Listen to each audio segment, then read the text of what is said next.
Мына аракетке берекет деп жалгыз эле вулканизация болчу, азыр дагы бир нерселерди кошуп тур.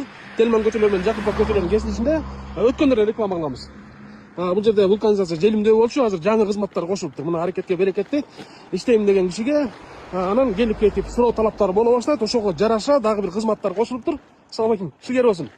Мурда вулканизация эле жаңы ачылган, ал контейнер мындайынан турган. Андан суроо талапка жараша дагы кызматтар. Assalamu алейкум. Кошкон экенсиңер да? Эмне кызматтар кошулду? Полировка фары коштук, анан деген химчистка автосалону. Фараны полировка кыласыңар, анан салондун ичин бүт баардык химчистка. Полный химчистка. Могу эмелериңер бар экен да, шаймандарыңар. Багаж, сагаж полный таптаза кылып бересиңер. Бир салон канча сомдон болот? Бир салон ар кандай машина. Машинанын чоң кичинеси. Чоң кичинесине жараша, анан деген кирине жараша. Кирине жараша, ооба. Тяган чечиш керек, бияган чечиш керек жумуш болот да. Көт, бул сиденьянын баарын алып бүт тазалап, жапчаңы эме кылып бересиңер. Жаңыртып. Полный сиденьяларды алабыз. Алба десе албайт эле коебуз иши.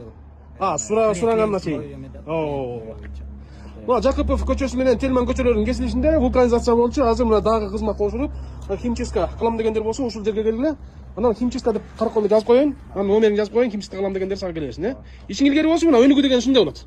Анан дагы бир нерсе кошулат, дагы бир нерсе кошулат. Анан килтеге буякта стол болот, чоң сервис болот, Кудай буйрса. Аллах таалам ишиңе береке берсин. Ийгилик каалап койгула, урматтуу достор. Мына монтип эле иш кылам деген кишиге иш боло берет. Ишиң илгери болсун, давай. Сен тазалайт экенсиң да? Молодец, ишиңе ийгилик болсун.